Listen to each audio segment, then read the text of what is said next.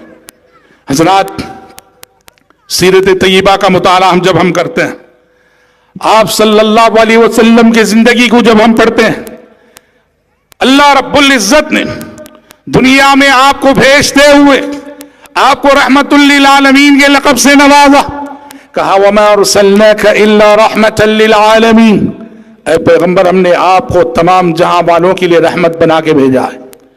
اور حدیثوں میں خود پیارے نبی نے اپنا انٹروڈکشن رحمت کے طور پہ کرایا۔ آپ نے کہا یا ایھا الناس انما انا رحمت مہدی، اے لوگوں میں رحمت مجسم ہوں جسے اللہ نے انسانیت کے لیے ہدیہ کیا ہے۔ اللہ نے بھی آپ کا تعارف رحمت کے حوالے سے کرایا، پیارے نبی نے بھی اپنا انٹروڈکشن رحمت کے حوالے سے کرایا۔ آئیے اس نبی کی زندگی کو پڑھیں، اس نبی کی سیرت کو پڑھیں اور اس نبی کی حیات طیبہ کو پڑھیں، اور دیکھیں گے کن کن پہلوؤں سے نبی رحمت تھے۔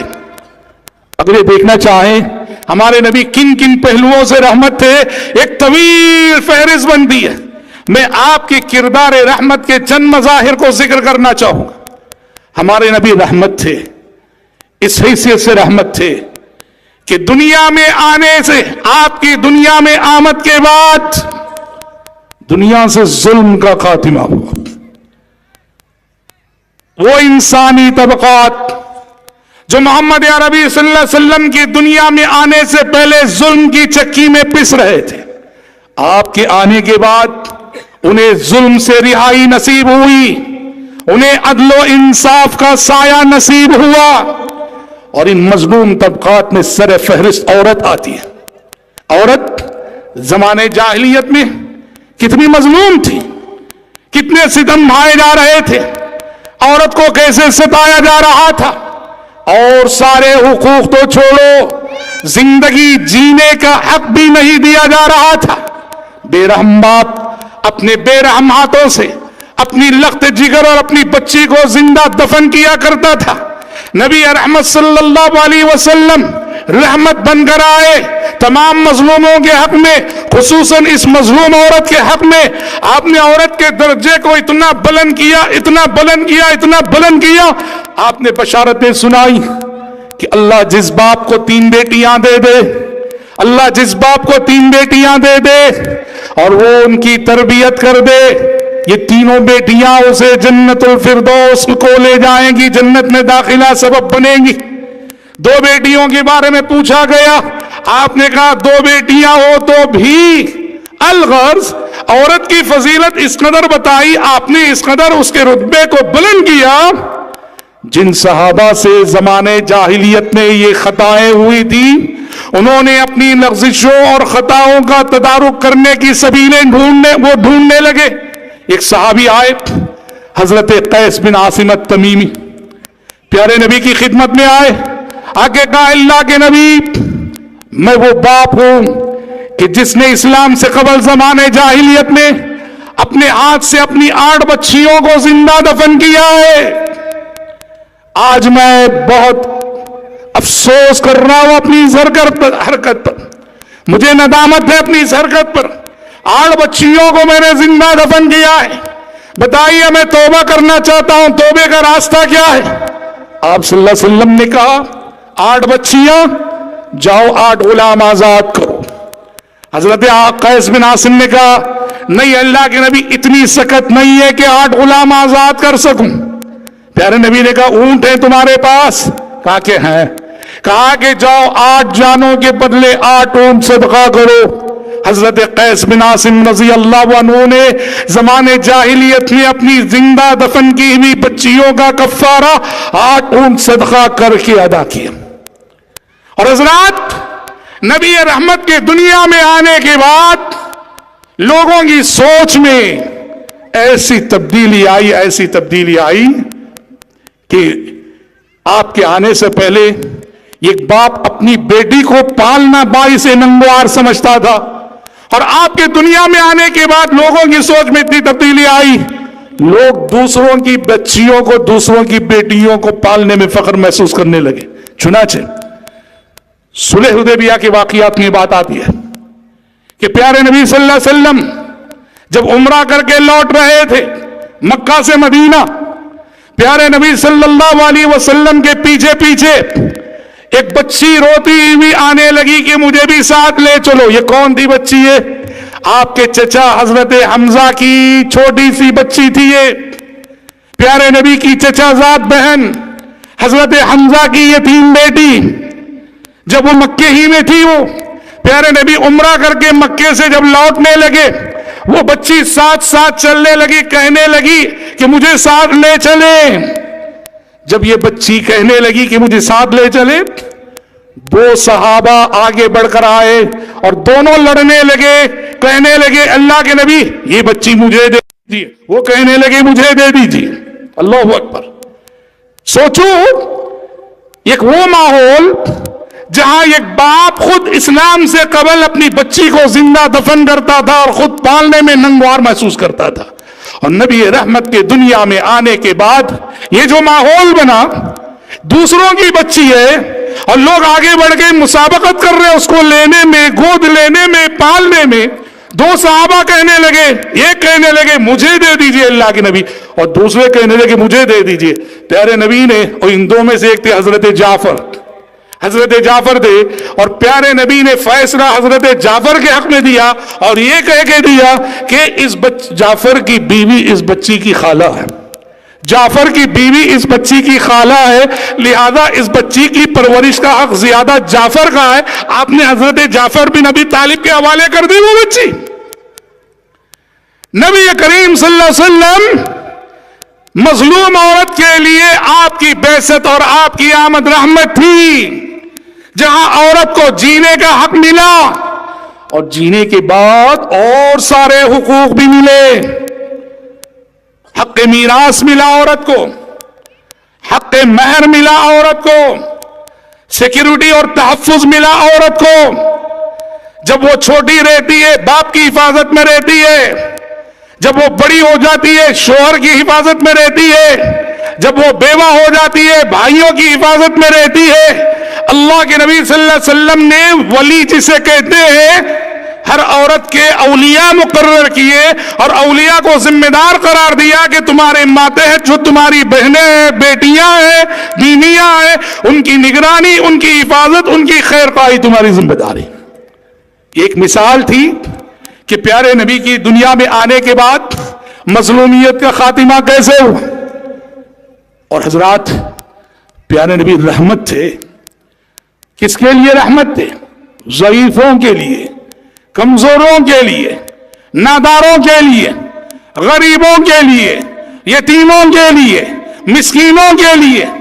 پیارے نبی کی آمد سے دنیا کے تمام ضعیف اور کمزور طبقات کو ایک نیا جیون اور ایک نئی زندگی ملی. آپ ضعیفوں، کمزوروں، ناداروں کے حقوق کی بات کرنے والے نبی بن کر آئے، اور آپ نے ان ضعیف اور کمزور لوگوں کو کب تک یاد رکھا جانتے ہیں؟ دنیا سے جا رہے تھے آپ، دنیا سے جاتے ہوئے آپ کی زبان مبارک پہ جو آخری الفاظ تھے کیا تھے؟ ایک طرف کہہ رہے تھے الصلاۃ الصلاۃ، نماز نماز، تو دوسری طرف کہہ رہے تھے وما ملکت ایمانکم وما ملکت ایمانکم. لوگوں اپنے غلاموں اور لونڈیوں کا خیال رکھو، غلاموں اور لونڈیوں کا خیال رکھو. اللہ اللہ، ایک نبی دنیا سے جا رہا ہے، آخری نبی جا رہا ہے، آخری نبی کی آخری سانسیں چل رہی ہیں، اور آخری نبی اپنی آخری سانسوں میں اپنی امت کو کیا پیغام دے رہا ہے کہ معاشرے کے کمزوروں کا خیال رکھنا، معاشرے کے غریبوں کا خیال رکھنا، معاشرے کے غلاموں لونڈیوں کا خیال رکھنا۔ وہ دور غلامی کا دور تھا، انسان مارکیٹ میں خریدے اور بیچے جاتے تھے جانوروں کی طرح۔ دنیا کی ساری قومیں غلاموں لونڈیوں کے ساتھ جانوروں جیسا سلوک کیا کرتی تھی۔ نبی رحمت نے اس کمزور انسانی طبقے کو، جسے غلام کہا جاتا ہے، جسے لونڈی کہا جاتا ہے، اللہ کے نبی نے ان کے حقوق کا اتنا تحفظ کیا، اتنا تحفظ کیا کہ اللہ اکبر۔ ابو مسعود رضی اللہ عنہ کہتے ہیں اس سے پہلے ایک صحابی نے پوچھا، اے اللہ کے نبی، میرا غلام ہے، میں اس کا آقا ہوں، میں اس سے خدمت لیتا ہوں، اور میرا غلام کام کرنے میں غلطی کر بیٹھتا ہے، میری خدمت میں غلطی کر بیٹھتا ہے، میں کتنے مرتبے معاف کروں اس کو؟ پیارے نبی نے کہا، دیکھو غلام، بیچارہ غلام تمہارا خادم خدمت کرتا ہے، غلطی ہو جاتی ہے، پوچھ رہے ہو کہ کتنے مرتبے معاف کرنا؟ نبی نے کہا دن میں کم سے کم 70 مرتبے معاف کرو۔ ترمذی کی حدیث، کہا کہ اپنے غلام کو دن میں کم سے کم 70 مرتبے معاف کرو۔ اللہ اکبر۔ ابو مسعود کہتے ہیں ایک مرتبہ میرے غلام نے کوئی غلطی کی، میں پیٹ رہا تھا، مار رہا تھا، پیچھے سے آواز آئی، اے ابو مسعود ہوشیار، اے ابو مسعود ہوشیار۔ کہتے ہیں پلٹ کے دیکھا کہ کس کی آواز ہے؟ نبی کریم صلی اللہ علیہ وسلم کی آواز ہے۔ پیارے نبی نے کہا، ابو مسعود بیچارے اس غلام کو مار رہے ہو کیا؟ مار رہے ہو؟ اس کے بعد آپ نے ایک جملہ کہا، ایک ایسا جملہ جو ہر صاحب اختیار کو یاد رکھنا چاہیے۔ اگر آپ کہیں بھی زندگی کے کسی موڑ پر صاحب اختیار ہیں، صاحب اقتدار ہیں، آپ کے ماتحت کچھ لوگ کام کرتے ہیں، اس جملے کو بھولو مت۔ آپ نے ابو مسعود رضی اللہ عنہ سے مخاطب ہو کے کہا، ابو مسعود اپنے غلام کو مار رہے ہو، سنو، تمہیں اپنے اس غلام پہ جتنا اختیار حاصل ہے، اللہ کو تم پر اس سے زیادہ اختیار حاصل ہے۔ تمہیں اپنے اس غلام پہ جتنا اختیار حاصل ہے، بھولو مت، اللہ کو تم پر اس سے زیادہ اختیار حاصل ہے۔ یہ جملہ سننا تھا، حضرت ابو مسعود سہم گئے، وعدہ کیا، کہا اللہ کے نبی گواہ رہی ہے، آج کے بعد نہیں ماروں گا، یہی آخری مار تھی، آج کے بعد نہیں ماروں گا۔ یہ وعدہ تو کیا، پھر بھی دل کو اطمینان ہوا، دل کو اطمینان نہیں ہوا، بات چھپ رہی تھی، وہ جملہ گونج رہا تھا کانوں میں کہ اللہ کو تم پر اس سے زیادہ اختیار حاصل ہے۔ ابو مسعود رضی اللہ عنہ نے مزید اپنے دل کے اطمینان کے لیے اسے آزادی کر دیا، کہا اللہ کے نبی گواہ رہی ہے، ہوا للہ حر، اللہ کے لیے میں اسے آزادی کیے دیتا ہوں۔ آپ نے کہا لو لم تعتقه لمستك النار، اگر تم آج اس کو آزاد نہ کیے ہوتے تو جو مار تم نے اس کو ماری تھی اس کے سبب کل تمہیں نار جہنم میں جلنا پڑتا۔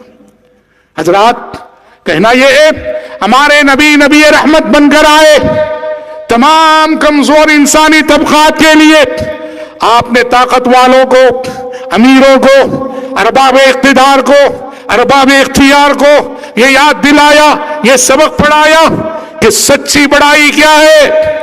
بڑائی یہ نہیں کہ اتنے بڑے ہو جاؤ، اتنے بڑے ہو جاؤ کہ چھوٹے لوگ تمہیں نظر بھی نہ آئیں۔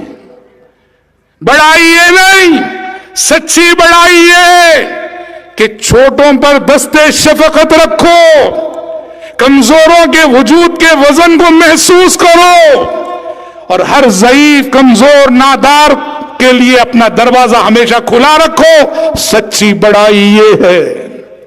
اللہ اکبر۔ کیسے اخلاق نبی نے پیش کیے۔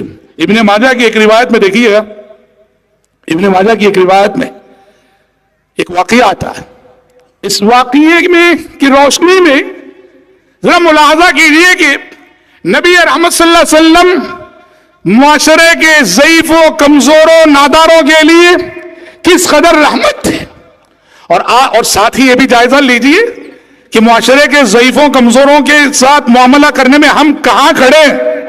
ارے غریب رشتہ دار رہتا ہے شادی میں دعوت بھی نہیں دیتے کہ اب ہم تو بڑے امیر ہو گئے, وہ غریب آ جائے گا تو ہماری شان گھٹ جائے گی, لوگوں کو پتا چل جائے گا کہ وہ غریب ہمارا رشتہ دار ہے, تو آج تو ہمیں اللہ نے بہت نواز دیا ہے, غریب رشتہ دار آ جائے گا ہماری شان گھٹ جائے گی. یہ ہماری سوچ ہے.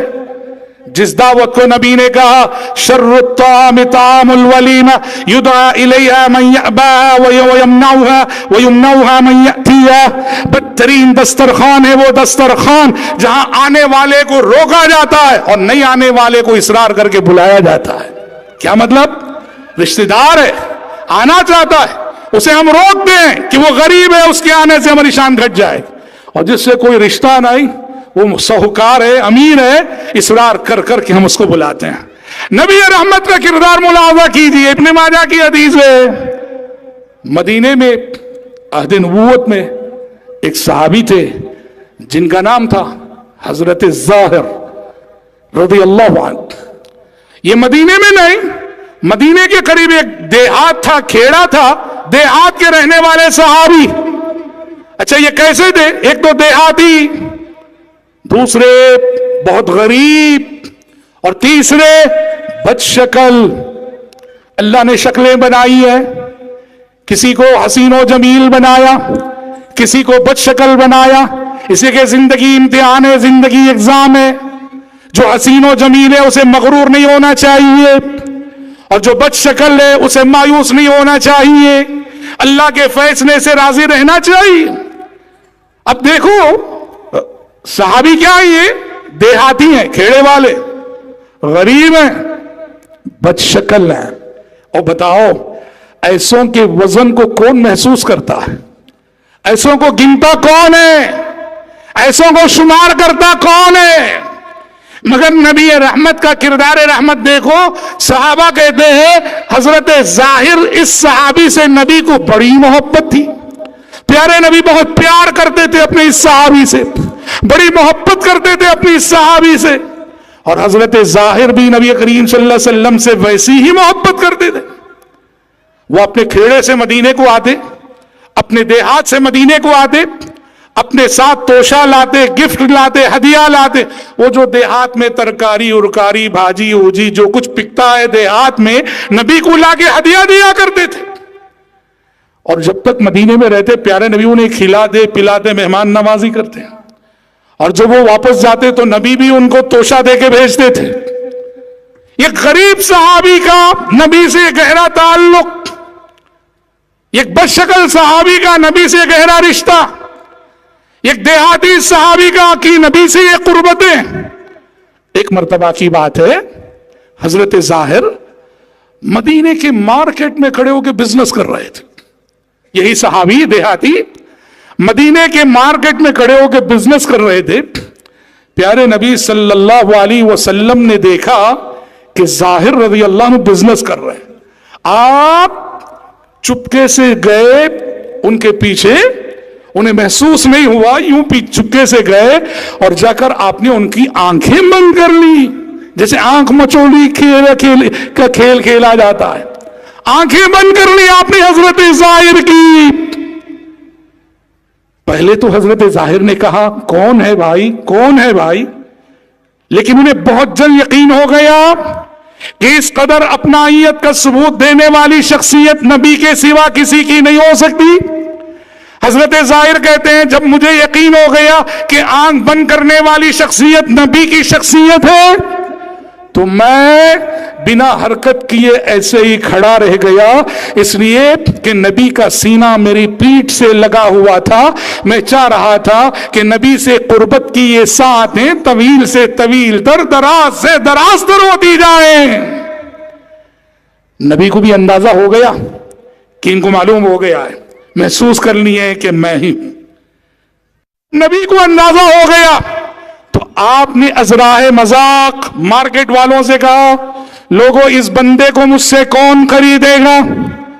وہ آئے تھے بزنس کرنے کے لیے, پیارے نبی نے مذاق میں ان کو خود بزنس کا سامان بنا ڈالا. پیارے نبی نے مارکیٹ والوں سے کہا کہ لوگوں اس بندے کو مجھ سے کون خریدے گا. حضرت ظاہر نے کہا اللہ کے نبی مجھے بیچ کر آپ کو کچھ فائدہ نہیں ہوگا، اس لیے کہ لوگوں کے نزدیک میری کوئی قیمت نہیں۔ پیارے نبی نے کہا اللہ کے بندے لوگوں کے نزدیک تیری قیمت ہو نہ ہو، اللہ کے نزدیک تو بڑا قیمتی ہے، اللہ کے نزدیک تو بڑا قیمتی ہے۔ رب العزت کے پاس لوگوں کے رتبوں کا، لوگوں کے مقام کا تعین مال دیکھ کے نہیں ہوتا ہے، خاندان دیکھ کے نہیں ہوتا ہے، حسب و نسب دیکھ کے نہیں ہوتا ہے، چہرے دیکھ کے نہیں ہوتا ہے۔ اللہ کے پاس بندوں کے مقامات کا تعین دل میں پائے جانے والے ایمان، عقیدے اور محبت رسول کی بنیاد پہ ہوتا ہے۔ نبی رحمت صلی اللہ علیہ وسلم نے اپنے اس اخلاق رحمت سے، کردار رحمت سے رہتی دنیا تک سارے امیروں کو، سارے رہبروں کو، سارے لیڈروں کو اور سارے بڑوں کو یہ سبق دیا ہے کہ سچی بڑائی یہ نہیں کہ تم اتنے بڑے ہو جاؤ کہ چھوٹے لوگ تمہیں نظر نہیں آئے۔ سچی بڑائی یہ ہے کہ ہر چھوٹے پر نظر رہے، ہر کمزور پہ نظر رہے، ہر یتیم پہ نظر رہے، ہر مسکین پہ نظر رہے اور ان کے مسائل سے دلچسپی لینا اور حل کرنا، یہی مثالی اور سچا لیڈر ہوا کرتا ہے۔ انس بن مالک رضی اللہ عنہ کیا فرماتے ہیں؟ بخاری کی حدیث ہے، حضرت انس فرماتے ہیں كانت الأمة من إماء أهل المدينة لتأخذ بيد رسول الله صلى الله عليه وسلم فتنطلق به حيث الشات۔ فرماتے ہیں انس بن مالک رضی اللہ عنہ کبھی کبھار ایسا ہوتا کہ پیارے نبی مدینے کی کسی گلی سے گزر رہے ہوتے، مدینے کی کسی سڑک سے گزر رہے ہوتے، اچانک ایک لونڈی آتی جس پر ظلم ہوا ہوتا، جس کے پاس کوئی شکایت ہوتی، وہ سیدھے آ کر پیارے نبی کا آستین پکڑتی اور کہتی ادھر آئی۔ وہ جدھر بلاتی پیارے نبی اس کے ساتھ چلے جاتے، اس کی شکایت سنتے، اس کا مسئلہ حل کرتے اور پھر آپ اپنی منزل کی طرف رواں دواں ہوتے۔ یہ ہے سچی بڑائی، یہ ہے کردار رحمت اور یہ ہے اخلاق رحمت۔ ہوشیار، کبھی کسی کو اس کے میلے کپڑوں کی وجہ سے حقیر نہ سمجھنا، کبھی کسی کو اس کی ٹوٹی پھوٹی جھونپڑی کی وجہ سے حقیر نہ سمجھنا۔ ہوشیار، کبھی کسی کو اس کے گمنام خاندان کی وجہ سے حقیر نہ سمجھنا۔ تمنا درد دل کی ہو تو کر خدمت فقیروں کی، تمنا درد دل کی ہو تو کر خدمت فقیروں کی، نہیں ملتا یہ گوہر بادشاہوں کے خزینوں میں۔ نبی رحمت خود نادار تھے، خود غریب تھے، مگر آپ صلی اللہ علیہ وسلم کی داد و دہش کا یہ عالم تھا، آپ کسی مانگنے والے کو، کسی سوال کرنے والے کو نہیں بولا کرتے تھے۔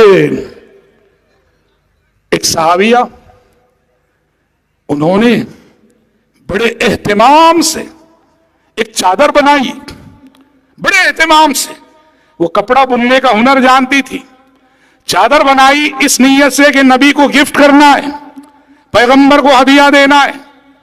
وہ چادر بنا کر لائی اور لا کر نبی کریم صلی اللہ علیہ وسلم کو گفٹ کیا، ہدیہ دیا۔ پیارے نبی صلی اللہ علیہ وسلم نے وہ چادر زیب تن کر لی، وہ چادر پہن لی، وہ چادر اوڑھی آپ نے۔ صحابہ کہتے ہیں بڑے اچھے لگ رہے تھے نبی، بڑے خوبصورت لگ رہے تھے نبی، اور وہ چادر آپ کو بہت پسند بھی آ گئی۔ ہم سب کو اچھا لگ رہا تھا کہ نبی اس چادر کو پہنے ہوئے بڑے پیارے لگ رہے تھے۔ اتنے میں ایک صحابی نے کہا اللہ کے نبی وہ چادر مجھے دے دیجئے۔ اس نبی سے کہہ رہے ہیں جس نبی نے کبھی کسی سائل کو نہیں کہا۔ وَأَمَّا السَّائِلَ فَلَا تَنْهَرْ کے حکم ربانی کی بات۔ جیسے ہی صحابی نے کہا کہ اللہ کے نبی مجھے دے دیجئے، نبی سیدھے حجرے میں گئے، چادر اتاری، دوسرا لباس پہنا اور وہ چادر لپیٹ سمیٹ کر اس صحابی کو لا کے ان کو ہدیہ کر دیا۔